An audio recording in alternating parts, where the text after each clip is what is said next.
FC పత్రిక 5వ అధ్యాయం 25.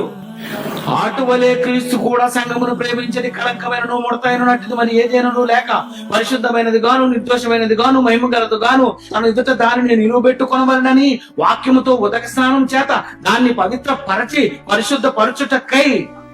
మా సంఘాన్ని ఏం చేస్తున్నాడు? మీరు ఎందుకు ఆదివారం వస్తుందో తెలుసా? మీకు అసలు సంగతి తెలీదు. ఉతుకుని బట్టలు వేసుకొచ్చాము, తెల్లవారు తలకు షాంపూ పెట్టి స్నానాలు చేసి వచ్చామని పై క్లీనింగ్ అయింది. ఎక్కడేం జరుగుతుంది?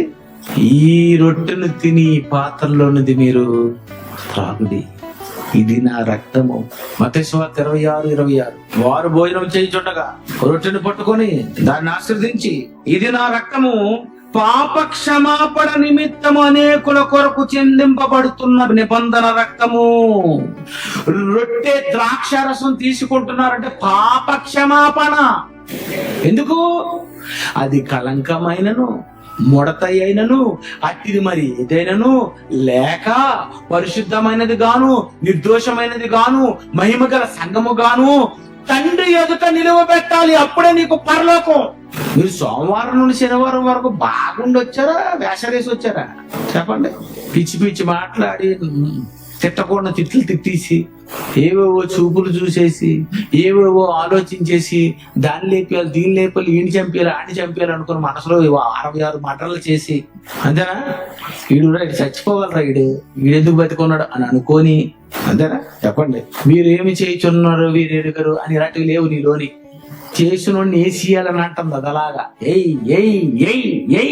ఇవన్నీ చేసి వచ్చి కూర్చున్నారు ఆదివారం. ఇవన్నీ చేసి మాత్రం ఇంటి స్నానాలు చేశారు. సోమవారం స్నానం, మంగళవారం స్నానం, బుధవారం స్నానం, లక్షవారం స్నానం, శుక్రవారం స్నానం, శనివారం స్నానం, ఆదివారం కూడా స్నానమే. నేను చాలా ఫ్రెష్ గా ఉంటాను. బాకంటే పైనే ఫ్రెష్, లోన చెడిపోయింది. యేసు ప్రభు ఏం చేస్తున్నాడట? అది కళంకమైనను ముడతైనను మా నాన్న పరిశుద్ధులు నిర్దోషులుగా ఉండవలనని జగత్తు పునాది వేయబడక మునిపి అనుకున్నాడు కనుక వీళ్ళని కానీ సరిగ్గా కడుక్కోపోతే వీళ్ళు కానీ మెల్లిగి నేను చెక్ చేసుకోపోతే మా నాన్న అసలు ఊరుకోడరా బాబు, ఆయన దగ్గర చాలా స్ట్రిక్ట్. ప్రియమైన దేవుని పిల్లారా, యేసు ప్రభు అంటే ఎవరంటున్నారంటే మన అన్నయ్య.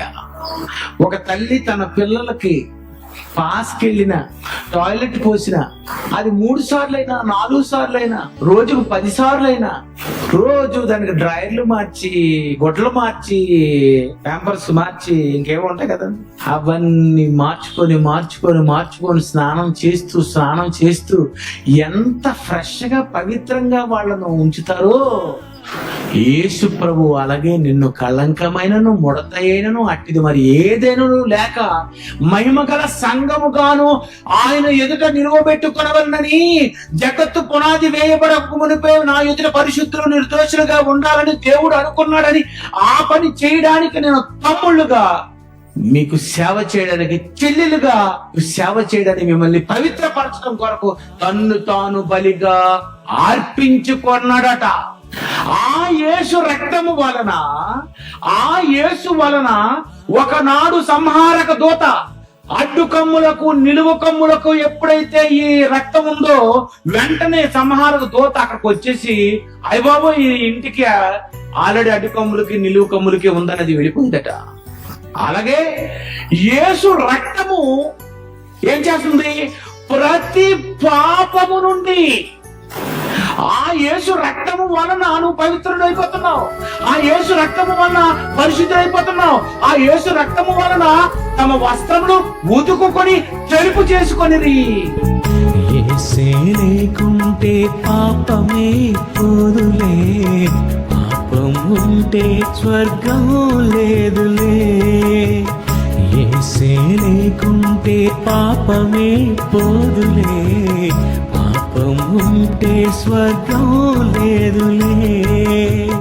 పాపుల కొరకై యేసే రక్తమిచ్చాడు, సర్వలోకానికి నిన్నే చెప్పమన్నాడు.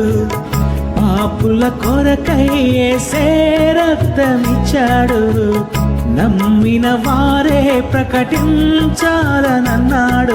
క్రీస్తునందు ఉన్న వారికే శిక్షే లేదు. యేసే లేకుంటే పాపమే పోదులే, పాపం ఉంటే స్వర్గం లేదులే.